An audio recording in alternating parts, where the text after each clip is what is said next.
वर्षभर सोने खरेदी थांबवा, पेट्रोल कमी वापरा, खाद्यतेलाचा कमी वापर करा.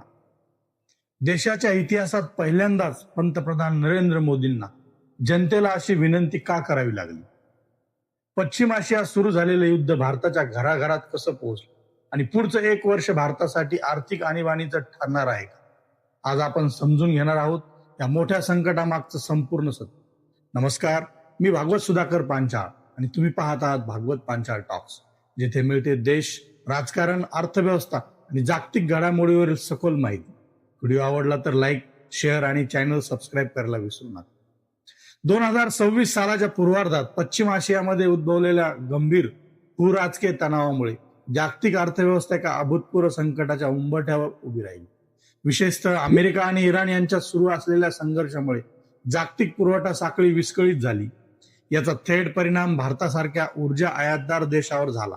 या पार्श्वभूमीवर 10 मे 2026 रोजी हैदराबाद येथील सिकंदराबाद परेड ग्राउंडवर आयोजित एका ऐतिहासिक जाहीर सभेत पंतप्रधान नरेंद्र मोदी यांनी देशाला उद्देशून अत्यंत महत्वपूर्ण आणि असामान्य आवाहन केले.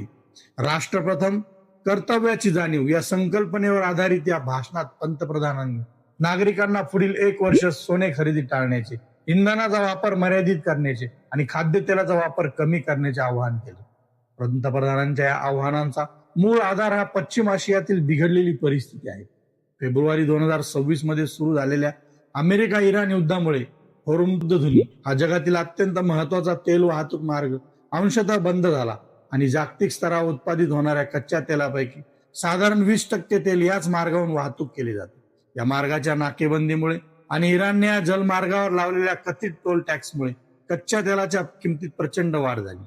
फेब्रुवारी 2026 पर्यंत कच्च्या तेलाचे दर प्रति बॅरल $70च्या आसपास होते. ते आता मे 2026च्या सुरुवातीपर्यंत $126 पर्यंत पोहोचले आहे. इंधनाचे दर वाढल्यामुळे देशाच्या आयात बिलात मोठी वाढ झाली असून त्याचा थेट ताण भारताच्या परकीय चलन साठ्यावर येत आहे. पंतप्रधानांनी आपल्या भाषणात सर्वाधिक भर ज्या मुद्द्यावर दिला तो म्हणजे पुढील एक वर्ष सोन्याची खरेदी टाळणे. भारतामध्ये लग्न कार्यामध्ये सोन्याची खरेदी हा अविभाज्य भाग मानला जातो. मात्र आर्थिक दृष्टिकोनातून पाहिले तर भारत जगातील सोन्याचा दुसरा सर्वात मोठा ग्राहक आहे आणि आपली 90%हून अधिक सोन्याची गरज आयातीद्वारे पूर्ण केली जाते. 2025-26 या आर्थिक वर्षात भारताने सुमारे $72 अब्ज किमतीचे सोने आयात केले, जे मागील वर्षाच्या तुलनेत 24% जास्त आहे. जेव्हा कच्च्या तेलाचे दर वाढतात तेव्हा देशाचे डॉलरचे देयक अधिक वाढवले जाते. अशा वेळी सोन्याचे मोठ्या प्रमाणावर आयात करणे म्हणजे परकीय चलन साठ्यावर दुहेरी हल्ला करण्यासारखे आहे. अर्थतज्ञांच्या मते कच्चे तेल ही उत्पादक गरज आहे, परंतु सोने हे प्रामुख्याने गुंतवणुकीसाठी किंवा दागिन्यांसाठी वापरले जाते, ज्याच्या देशाच्या औद्योगिक उत्पादनात थेट सहभाग नसतो. पंतप्रधानांनी आर्थिक देशभक्तीचा उल्लेख करत असे आवाहन केले की जर नागरिकांनी केवळ एक वर्षासाठी सोन्याची अनावश्यक खरेदी पुढे ढकलली तर त्यातून वाचणारे कोट्यावधी डॉलर देशाचे इंधन बिल भरण्यासाठी वापरले जाऊ शकतात. यामुळे चालू खात्यातील तूट कमी होण्यास मदत होईल आणि रुपयाला बळकटी येईल.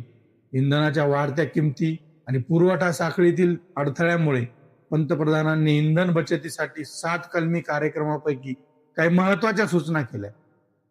यामध्ये प्रामुख्याने पेट्रोल आणि डिझेलचा वापर गरजेपुरताच करावा असे आवाहन करण्यात आले.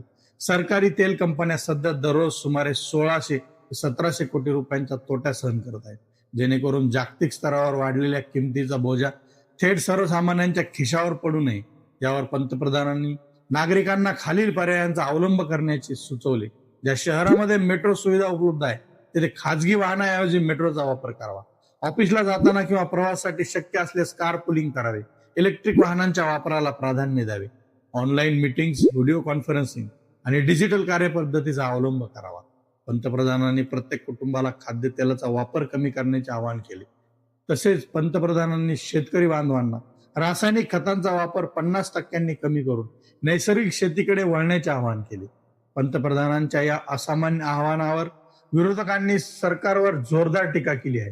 काँग्रेस नेते राहुल गांधी यांनी या आव्हानांना अपयशाचा पुरावा असे संबोधले आहे. त्यांच्या मते गेल्या 12 वर्षात सरकारी भारताची ऊर्जा, सौर ऊर्जा सुनिश्चित करण्याच्या अपयशी ठरले असून आता जनतेला त्याग करण्यास सांगत आहेत. राहुल गांधी यांनी प्रश्न उपस्थित केला की जनतेला काय खरेदी करावे आणि काय करू नये हे सांगण्याची वेळ आली आहे का? समाजवादी पार्टीचे अध्यक्ष अखिलेश यादव यांनी याला भीती पसरवणारे आव्हान म्हटले आहे. त्यांच्या मते अशा वक्तव्यामुळे बाजारपेठेत मंदीची भीती निर्माण होईल आणि नागरिकांमध्ये घबराट पसरेल. आम आदमी पार्टीचे खासदार संजय सिंह यांनी आरोप केला की निवडणुका संपेपर्यंत सरकारने इंधनाचे दर स्थिर ठेवले आणि आता निवडणुका झाल्यानंतर जनतेवर देशभक्तीच्या नावाखाली बोजा टाकला जात आहे. तथापि अर्थतज्ञ शैलेंद्र देवळानकर यांच्या मते ही आव्हाने अत्यंत तार्किक आहेत. जागतिक स्तरावर जेव्हा गंभीर युद्धजन्य परिस्थिती असते तेव्हा देशाची अर्थव्यवस्था सुरक्षित ठेवण्यासाठी मागणी व्यवस्थापन करणे अनिवार्य असते. पंतप्रधानांच्या भाषणानंतर 11 मे 2026 रोजी भारतीय शेअर बाजारात मोठी घसरण पाहायला मिळाली. BSE सेन्सेक्स 1000 अंकांनी कोसळला. विशेषतः ज्वेलरी आणि एव्हिएशन क्षेत्राला याचा मोठा फटका बसला.